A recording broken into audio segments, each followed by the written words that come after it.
요한복음 강의 34번째 시간입니다. 지난 주일은 예수님께서 38년 된 병자에게 베데스다 못가에서 내가 낫고자 하느냐라고 하는 질문을 제목으로 삼아 말씀을 드렸습니다. 내가 낫고자 하느냐.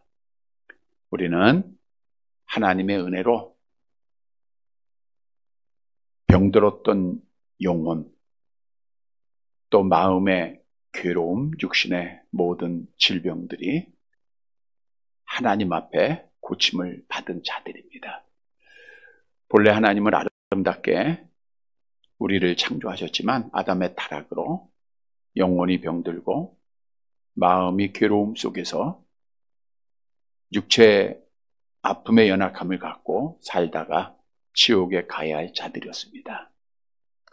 따라서 우리는 참 치료자 되신 여호와 하나님을 신앙하며 하나님 앞에 치료를 받아야 되는데, 내가 낫고자 하느냐, 어떻게 병이 고침받느냐, 우리가 문제가 있었을 때 하나님의 은혜를 받아야 되는데 어떻게 문제를 해결하고 이 땅에 사는 동안 끝까지 믿음을 잘 지킬 수 있는가.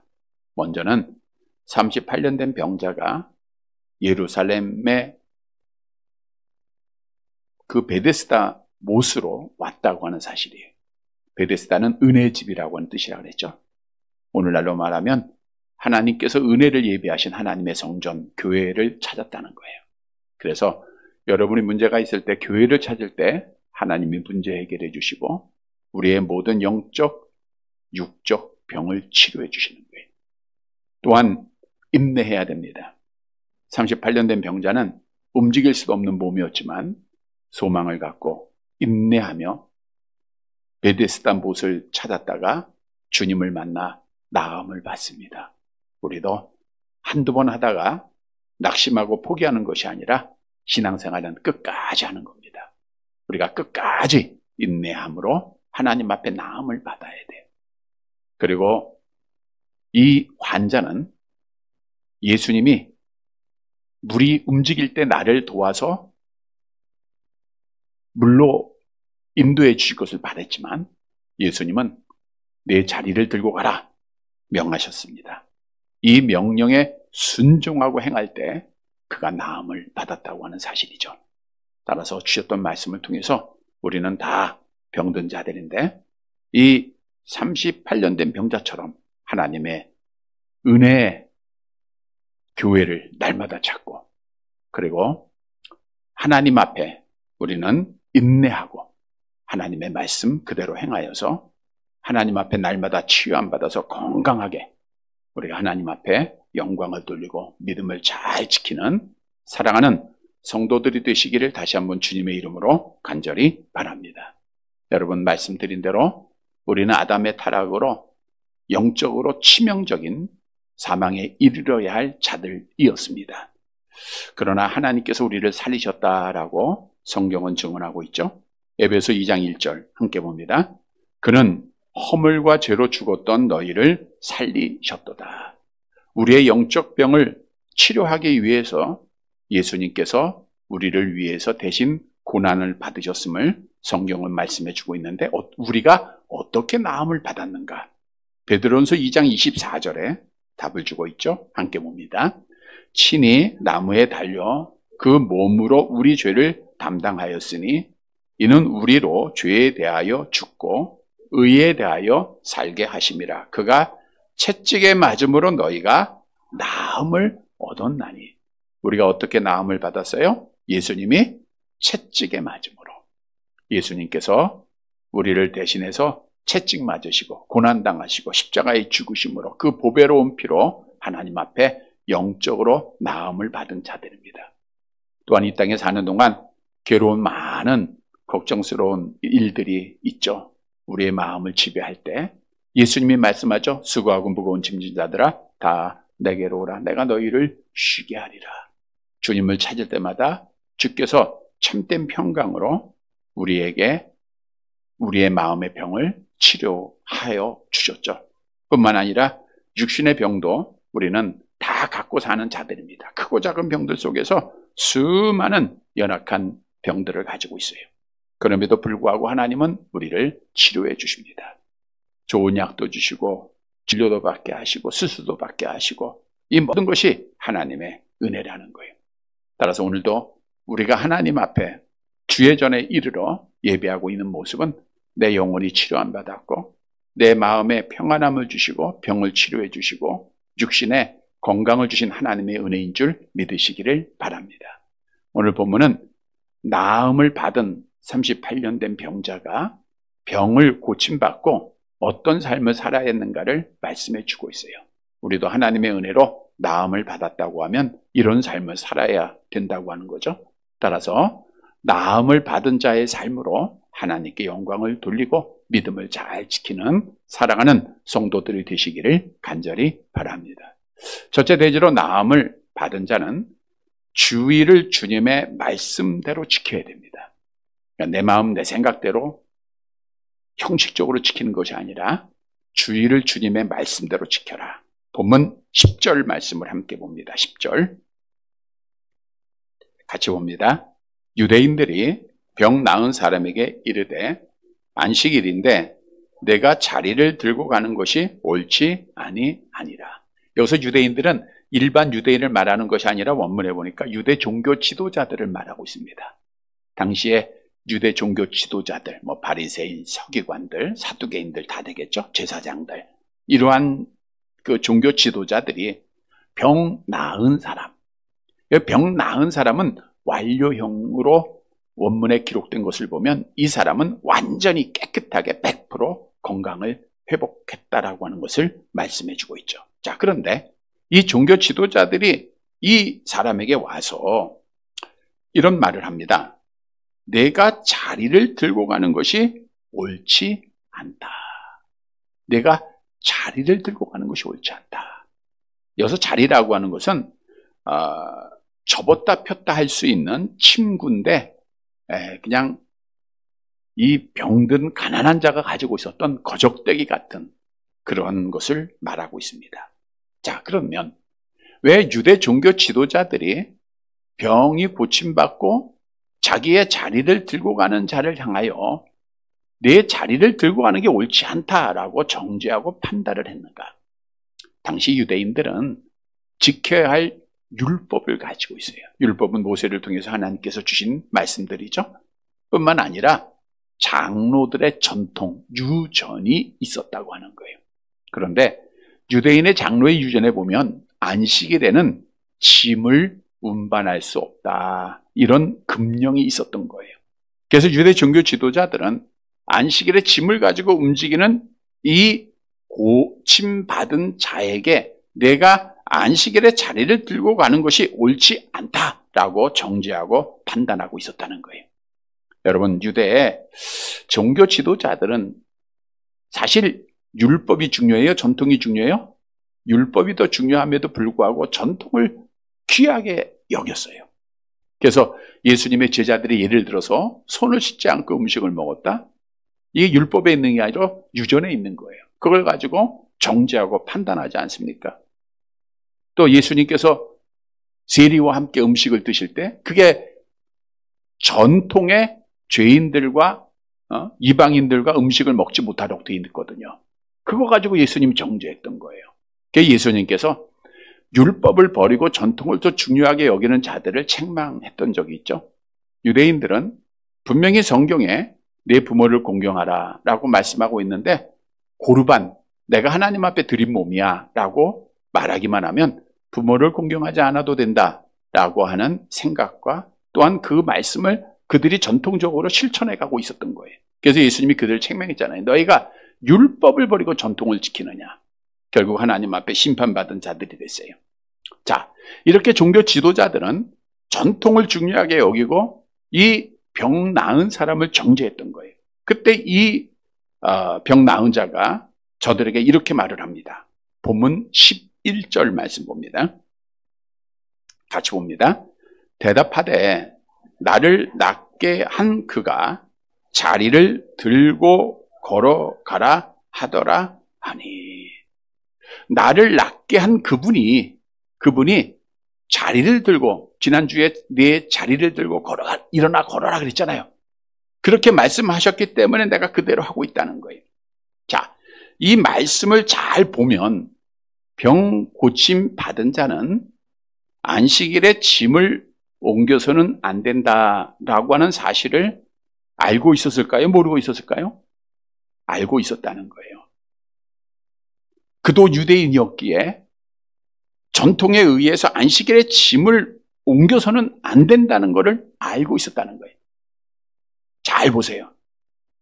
그럼에도 불구하고 예수님께서 너 내 자리를 들고 가라 했으니까 그 말씀에 순종해서 그가 짐을 들었다는 거예요.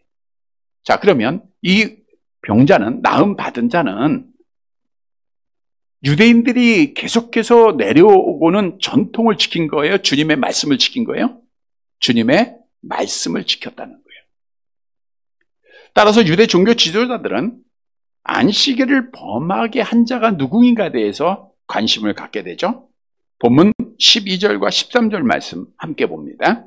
그들이 묻되 너에게 자리를 들고 걸어가라 한 사람이 누구냐 하되 고침을 받은 사람은 그가 누구인지 알지 못하니 이는 거기 사람이 많으므로 예수께서 이미 피하셨음이니라. 이들의 관심은 38년 동안이나 병중에 있는 자를 누가 고쳤는가? 거기에 관심이에요. 또한 누가 유대인의 전통, 우리가 지금까지 자랑스럽게 여기고 온 이 전통을 버리는 자인가? 누가 그랬는가? 거기에 관심을 가지고 있었던 거예요. 근데 이미 예수님은 아직 때가 되지 않으셨으니까 자리를 피하셨기에 병 나은 자는 그가 누구인지 알 수가 없었던 거죠. 그런데 여러분, 여기서 말씀에서 중요한 내용은 언급해 드린 대로 이 환자는 유대인의 전통대로 안식일을 지킨 것이 아니라 누구의 말씀대로? 주님의 말씀대로 안식일을 지켰다는 거예요. 주님이 내 자리를 들고 가라 하니까 주님의 말씀을 더 중요하게 여기고 자리를 들고 갔다는 거예요. 자, 이 말씀을 묵상해 보면 우리에게 주는 교훈이 있습니다. 우리가 안식일을 지킬 때 내 생각과 전통대로 하는 것이 아니에요. 누구의 말씀대로 해야 돼요? 주님의 말씀대로 지켜야 된다는 거예요. 이게 병 나은 자가 해야 할 일이라는 거예요. 여러분, 하나님께서는 우리의 행복을 위하여 10가지의 계명을 주시는 가운데 4번째 계명으로 이런 말씀을 하시죠. 출애굽기서 20장 8절 함께 봅니다. 안식일을 기억하여 거룩하게 지키라. 안식일이라고 하는 것은 중지하는 날, 말 그대로 아무것도 하지 않는 날이에요. 그래서 안식일을 거룩히 지키라는 것은 세상의 모든 일들을 중지하고 다른 날, 월요일부터 토요일은 일반적인 날이고 이 날은 구별된 날로 지키라라고 성경은 말씀하고 있죠. 자, 그런데 중요한 사실은 우리가 잘 아는 대로 구약에서는 안식일을 무슨 요일에 지켰어요? 토요일에. 근데 신약에서는 안식일이 무슨 요일이 됐어요? 주일로 바뀌었죠. 그러니까 주의 마지막 날에서 주의 첫째 날로 바뀌었다는 거예요. 그 바뀐 이유는 여러 가지가 있습니다. 우리 기독교는 예수님이 부활하심으로 또 약속대로 성령이 오심으로 이 땅에서 시작된 종교예요. 그러니까 유대교가 우리 기독교의 모태가 아닙니다. 기독교는 예수님으로부터 시작된 종교입니다. 그런데 예수님이 언제 부활하셨어요? 안식 후 첫날. 그러니까 안식, 토요일 지난 다음 날 주일 아침 새벽에 부활하신 거예요. 그래서 우리가 그날을 기념해서 주일로 지키는 겁니다.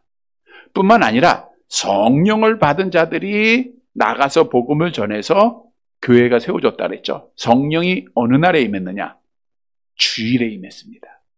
그래서 우리가 주일날 지켰고 따라서 초대교회들도 항상 안식 후 첫날에 예배하러 모였음을 말씀하고 있죠. 우리 고린도전서 16장 2절 말씀입니다. 함께 봅니다. 매주 첫날에 너희 각 사람이 수입을 따라 모아두어서 내가 갈 때에 연보를 하지 않게 하라. 매주 첫날에 하나님 앞에 예배드리기 위해서 다 모이는 거예요. 그래서 오늘날도 토요일을 안식일로 지킨다? 이건 다 이단입니다. 기독교가 아닙니다. 전통적인 기독교는, 정상적인 기독교는 주일에 안식하고 주일에 지키는 거예요. 안식일의 개념은 구약의 모든 그 안식일의 개념은 다 이어받아요. 날짜만 토요일에서 주일로 바뀌었다는 거예요. 자, 그런데 오늘날 잘 살게 되면서 주일 성수라고 하는 개념이 점점 흐릿해지고 있다고 하는 거예요. 정말 힘들었을 때, 어려웠을 때는 주일이 얼마나 기다려지고 얼마나 정성을 다해서 예배 드렸는가.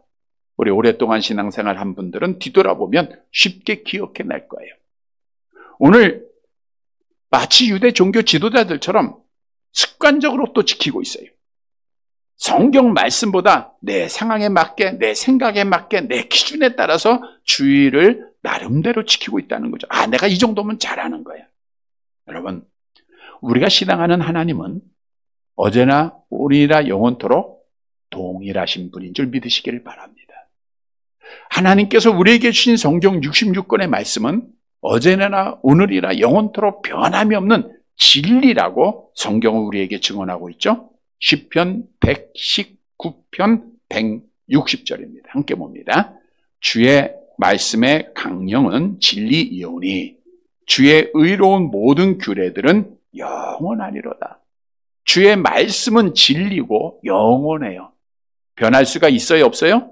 없어요. 따라서 성경은 주일 성수를 말하고 있고 우리는 성경대로 따라서 주일을 잘 지켜야 됩니다. 그러면 주님의 말씀대로 주일을 어떻게 지켜야 하는가? 구체적으로 너무 많은 말씀을 하고 있지만 소요일 문답 60문, 우리 장로교의 교리죠. 교리의 기초가 되는 60문에 보면 주일을 어떻게 지켜야 합니까? 라고 하는 질문에 이렇게 답을 하고 있는데 우리 한번 천천히 같이 볼까요? 주일을 거룩히 지키는 방법은 다른 날에도 할 수 있는 모든 세상 일과 오락을 끊고 그 날을 종일토록 거룩하게 쉬며 공적으로나 사적으로 하나님께 예배드리는 일로 그 모든 시간을 보내야 하는 것이다. 다만 부득이한 일이나 자비를 베푸는 일에 드려야 할 시간만큼은 예외이다. 그러니까 주일을 거룩히 지키는 방법은 다른 날, 월요일부터 토요일까지 할 수 있는 것은 세상의 일들이죠. 이걸 우리가 하지 않는 거예요. 그리고 이 날은 하나님 앞에 성전에서 예배드리는 날이 돼야 돼요. 이사야서 66장 23절입니다. 함께 봅니다. 여호와가 말하노라 매월 초하루와 매 안식일에 모든 혈육이 내 앞에 나와 하나님 앞에 나와서 예배 드려라. 사도행전 20장 7절에도 그 주간의 첫날에 떡을 때려 모였다. 주의 성전에 모이는 거예요. 그래서 하나님의 성전에 모여서 예배 드리는 날이에요. 이 날에 우리가 세상적으로 할 수 있는 나를 위한 즐거운 오락, 즐거운 시간들을 갖는 게 아닙니다.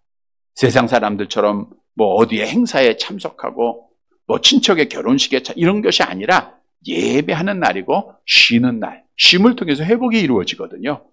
그런데 오늘날에는 모여야 되고 하나님의 말씀의 성전에 모이라고 했는데 우리가 모이는 일을 점점 폐해가고 있는 마지막 시대에 살고 있어요. 그래서 성경은 너희가 정말 마지막 때에 하나님 앞에 모이기를 힘써라고 우리에게 권면하고 있죠. 히브리서 10장 25절 함께 봅니다.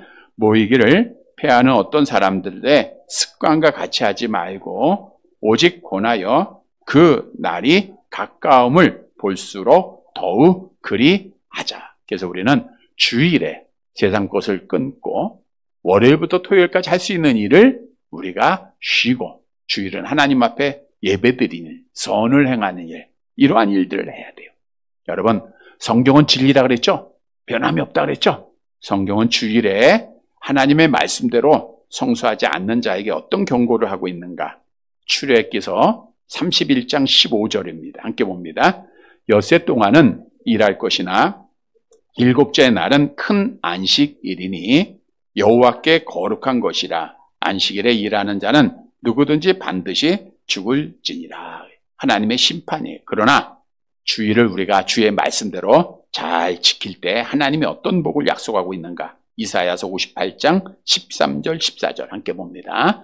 만일 안식일에 내 발을 금하여 내 성일에 오락을 행하지 아니하고 안식일을 일컬어 즐거운 날이라 여호와의 성일을 존귀한 날이라 하여 이를 존귀하게 여기고 내 길로 행하지 아니하며 내 오락을 구하지 아니하며 사사로운 말을 하지 아니하면 내가 여호와의 안에서 즐거움을 얻을 것이라. 내가 너를 땅의 높은 곳에 올리고 내 조상 야곱의 기업으로 기르리라. 여호와의 입의 말씀이니라. 이 날을 존귀하게 여기고 구별되게 여기고 주 앞에 나와서 예배드리면 하나님이 즐거움을 주세요. 오늘도 주님의 즐거움이 여러분에게 임하시기를 바랍니다. 뿐만 아니라 땅의 높은 곳에 올리고 야곱의 기업으로 하나님이 다스려 주세요. 천국 백성 삼아 주신다는 거예요.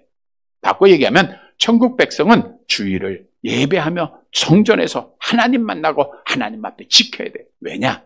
이날은 내가 주인이에요. 안식일의 주인은 누구죠? 예수님이에요. 그러니까 내 날이라고 하면 나를 위해서 세상 사람들 하나님 알지 못하는 자들은 자기가 주인이니까 자기 나름대로 뜻대로 뭐 자연에 가기도 하고 뭘 하기도 하고 자기를 위한 시간을 보내요. 그러나 이날은 주인이 누구라고요? 예수님이에요. 안식일의 주인은 예수님이다. 그래서 우리는 주인을 위한 날, 우리 주님 만나는 날, 주님 기쁘게 찬양하는 날, 오늘 여러분들이 주일을 주의 정전에서 정말 하나님 앞에 복받는 시간이에요. 주님의 날입니다. 여러분, 오늘 병 나은 자가 전통을 다 알고 있었어요. 안식일에 짐을 옮겨서 안 된다는 거 알고 있었지만 누가 말씀하세요?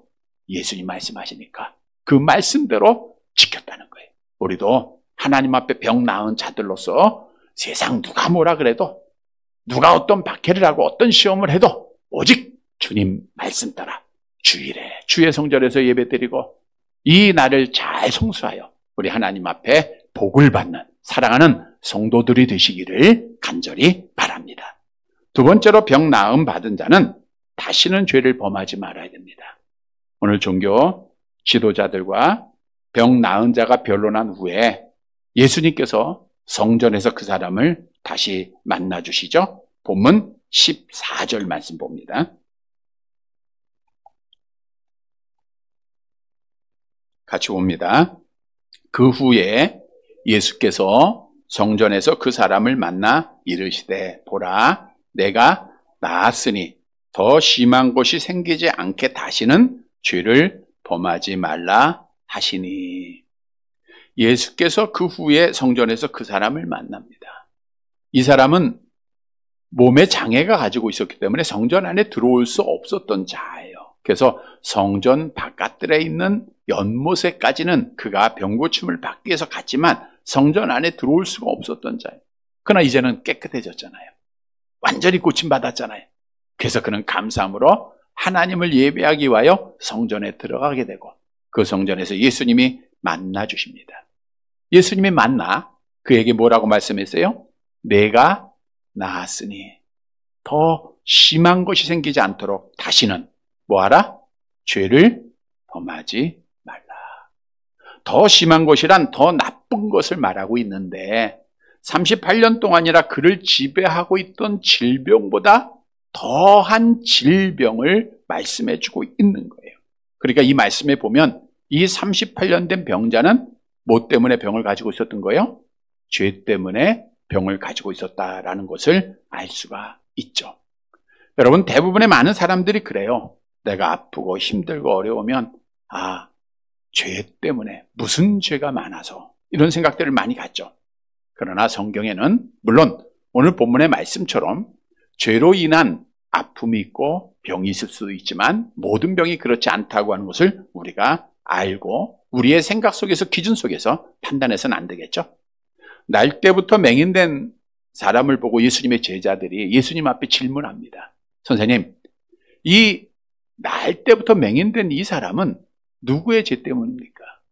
부모의 죄입니까? 자신의 죄입니까? 그때 예수님이 뭐라고 대답했어요? 요한복음 9장 3절 함께 봅니다. 예수께서 대답하시되 이 사람이나 그 부모의 죄로 인한 것이 아니라 그에게서 하나님이 하시는 일을 나타내고자 하십니다. 그러니까 하나님은 하나님의 영광을 위해서 병도 주시는 거예요. 아픔도 주시는 겁니다. 그러나 오늘 본문에 이 38년 된 나음받은 자는 다시 죄를 범하지 말라라고 하는 말씀에 보면 죄로 인해서 병을 가지고 있었다는 거예요. 여러분, 우리에게 주시는 교훈입니다. 우리가 하나님 앞에 은혜 받고 병고침 받았으면 다시는 죄를 범하지 말라는 거예요. 여기서 죄를 범하지 말라라는 것은 관역에 마치지 못했다 이런 뜻이거든요. 관역은 하나님이 정하신 말씀입니다. 그러니까 성경 66권의 말씀에서 떠난 것이 죄다. 오늘 저녁에도 말씀드리겠지만, 그래서 성경은 이렇게 말씀합니다. 요한일서 3장 4절 함께 봅니다. 죄를 짓는 자마다 불법을 행하나니 죄는 불법이라. 그래서 하나님의 말씀을 떠나는 것은 다 뭐예요? 죄예요. 우리의 기준 속에는 뭐 큰 죄가 있고 작은 죄도 있고, 또 사람들은 어떤 행위의 결실, 열매를 통해서 죄를 말하고 있어요. 그러나 우리 주님 말씀하시기를 마음에 있는 것도 똑같은 죄. 다른 사람을 죽인 거나 다른 사람을 미워한 거나 똑같은 살인죄다 그렇게 말씀하셨죠. 그래서 성경에서 말씀하고 있는 것을 우리가 마음으로 행함으로 짓는 모든 것이 다 죄입니다. 너희는 우상을 섬기지 말라 했는데 우상 섬기면 죄예요. 우상은 하나님보다 더 사랑하는 거예요. 내가 하나님보다 세상을 더 사랑하고 세상 것에 관심을 갖고 세상 것을 의지하면 이게 다 죄입니다. 여호와 이름을 망령 때 일컫지 말라. 여호와 이름을 망령 때 일컫으면 죄입니다. 오늘 말씀 따라 주일 성수하지 않는 것도 죄고요. 부모를 거역하는 것도 죄고, 살인하는 것도 죄고, 간음하고 도둑질하고 거짓 증언하고 이웃 것을 탐하는 게 다 죄입니다. 사랑하지 않는 것도 죄고요. 선을 알고도 행하지 않는 것도 죄고요. 다른 사람 정죄하고 판단하는 것도 죄고요. 감사하지 않는 것도 죄고요. 원망하는 것도 죄고요. 불평하는 것도 죄고, 기도하지 않는 것도 죄고, 전도하지 않는 것도 죄고, 그리스도의 증인되지 못한 것도 죄고, 뭐 수 없는 죄들이 있죠. 여러분, 성경은 많은 것을 우리에게 말씀하고 있어요. 하라 하지 말라 수많은 명령을 해요.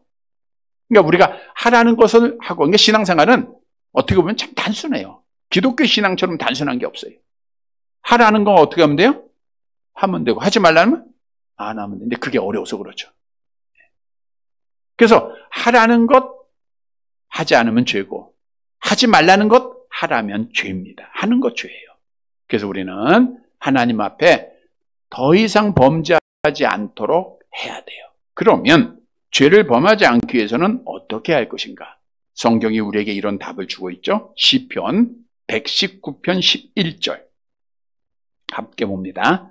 내가 주께 범죄하지 아니하려 하여 주의 말씀을 내 마음에 두었나이다. 그러니까 내 마음에 뭐가 있으면 돼요? 하나님의 말씀이 있으면 죄를 범하지 않게 된다는 거예요. 하나님의 말씀이 내 마음에만 있으면, 바꿔 얘기하면 하나님의 말씀이 떠날 때 우리가 죄를 범해요. 말씀으로 무장해 있으면 우리는 하나님의 말씀에 순종하게 돼 있잖아요. 세상을 이기게 돼 있잖아요. 그래서 죄를 범하지 않고 지키는 거예요. 그래서 우리는 하나님의 말씀 항상 내 마음에 두어야 돼요. 청년이 무엇으로 그 행실을 깨끗게 해요? 주의 말씀을 따라 상할 것이다. 시편 119편 133절 함께 봅니다. 주의 말씀에 굳게 세우시고 하게 하소서.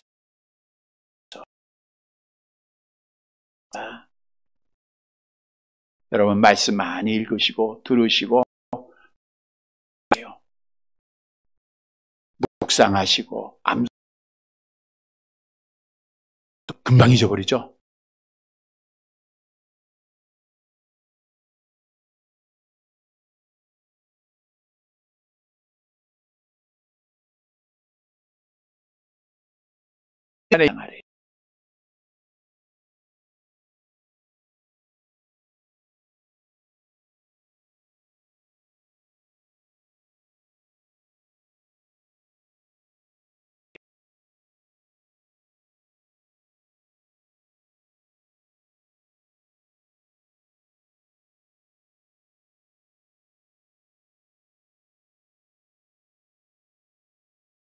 볼게요.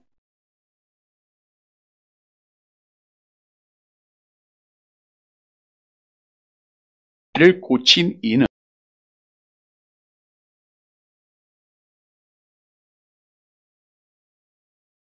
병을 고치신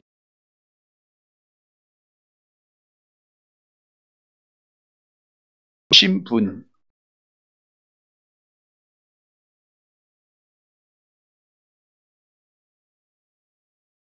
그가 누구한테 갔어요?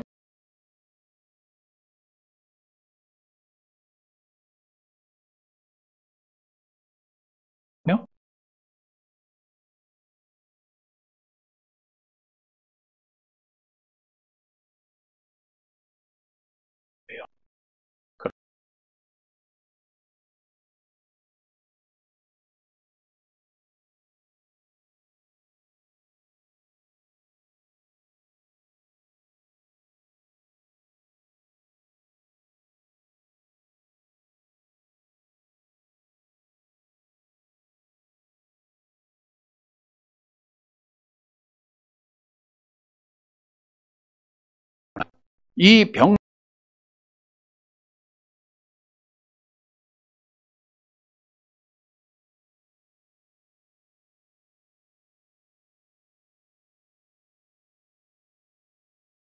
어떤 거예요?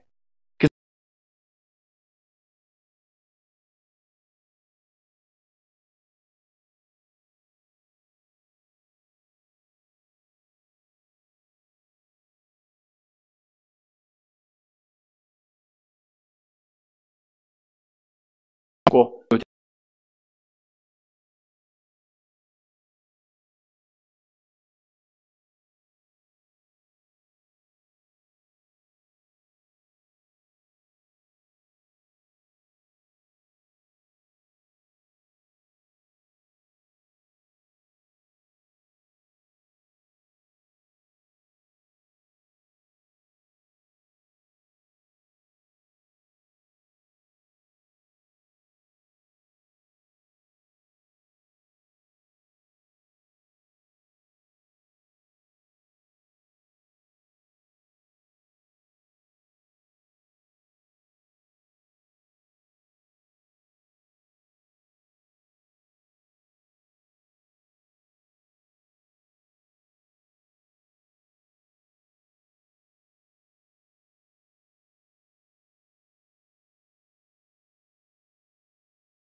아셔요?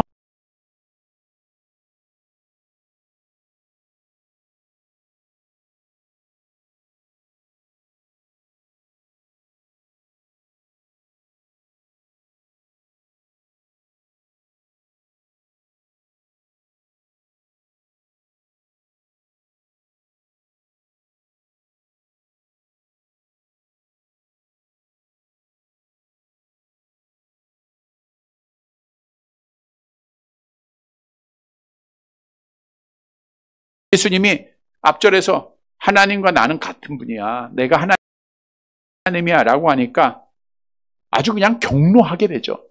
아니, 안식일을 범하는 것도 죄인데 이것도 잘못인데 자기를 하나님으로 여겨? 하나님이래? 그래가지고 더욱 예수를 미워하고 죽이려고 했다는 거예요.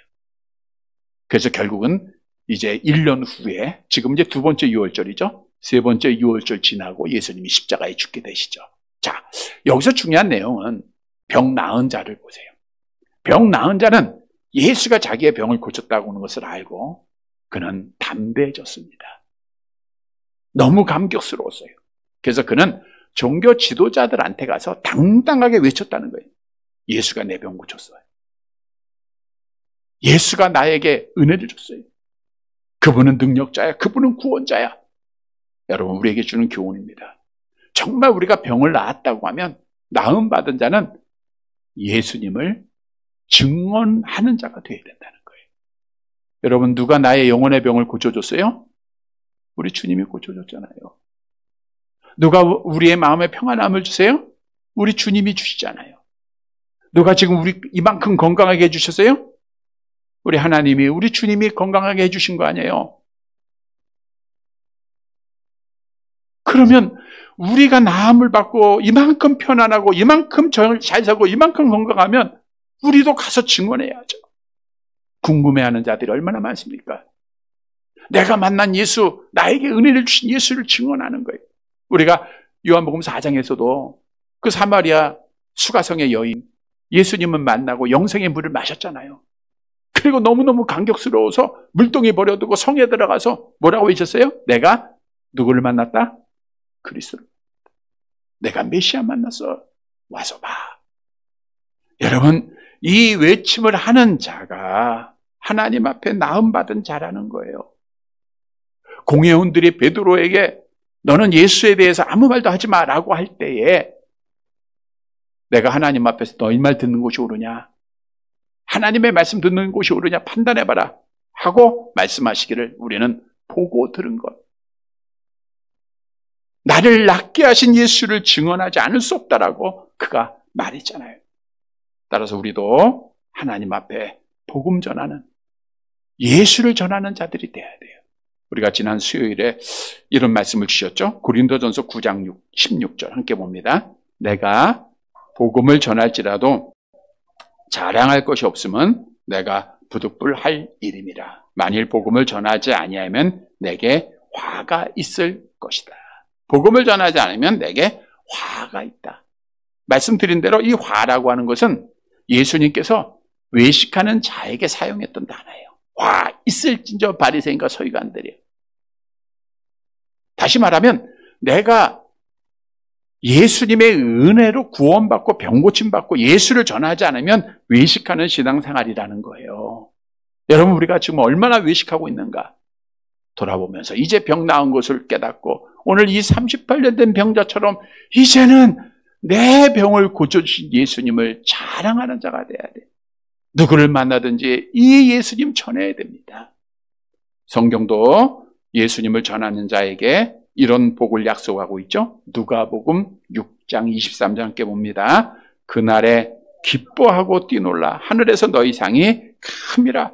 그들의 조상들이 선지자들에게 이와 같이 그날에 우리 주님 오시는 그 마지막 날 기뻐하고 뛰놀게 돼요. 그리고 상 받는 자가 되는 거예요. 성도 여러분, 예수 앞에 치료받은 자들은 담대합니다. 두려움이 없어요. 나를 치료하신 우리 주님, 누구를 만나든지 어디에서든지 자랑하고 증언해서 우리 주님 앞에 상 받는 우리 성도들이 되시기를 간절히 바랍니다. 말씀을 정리해 드립니다. 여러분, 우리는 아담의 타락으로 영원히 병들었던 자, 죽었던 자죠. 괴로움 속에 살다가 육체적 죽음을 당한 후 지옥에 가야 할, 고통받아야 할 자입니다. 그런데 하나님은 특별히 우리를 사랑하셨어요. 정말 놀라운 사랑을 우리에게 베푸셨어요. 우리를 하나님의 자녀로 삼아주시고 예수 믿게 하시고 우리의 영적인 병 고쳐줍니다. 마음의 평안함을 주세요. 괴로움 물러가게 하세요. 또 육체의 건강을 주셨어요. 왜 우리에게 이러한 은혜를 베풀어 주셨죠? 왜? 하나님 영광 받으시기 위해서. 주님 영광 받으시기. 그래서 우리는 죽으나 사나 주를 위해서 살아야 돼요. 주님의 영광을 위해서 살아야 돼요. 성도 여러분, 그러면 병 나은 자는 어떤 삶으로 하나님께 영광을 돌려야 되는가? 오늘 세 가지를 교훈해 주고 있어요. 첫 번째는 주의를 누구의 뜻대로? 주님의 뜻, 주님의 말씀대로 지켜야 된다는. 그러면 하나님 영광 받으세요. 오늘도 여러분들이 주의 말씀 따라 주의 전에 주님 앞에 예배할 때 하나님이 영광 받으시고 계시잖아요. 이렇게 우리가 주일 성수해야 돼요. 두 번째로는 뭐 하지 말아야 돼요? 다시는 죄를 짓지 말아야 돼요. 죄를 짓지 않기 위해서는 어떻게 해야 돼요? 내 안에 뭐가 있어야 돼요? 말씀. 잘 기억하시네요. 네. 말씀이 있어야 돼요. 세 번째 해야 할 일은 뭐예요? 예수님, 나를 치료하신 예수님을 전해야 돼요. 증언하는 거예요. 그러면 우리 하나님 영광 받으십니다. 그리고 여러분에게 복을 주십니다. 사랑하는 성도 여러분, 오늘 주신 말씀 꼭 기억하고 병 나으신 여호와 하나님을 찬양할 뿐 아니라 오늘 말씀대로 행하여서 우리 하나님께 영광 돌리고 하나님 앞에 복받는 사랑하는 성도들이 되시기를 주님의 이름으로 간절히 바랍니다.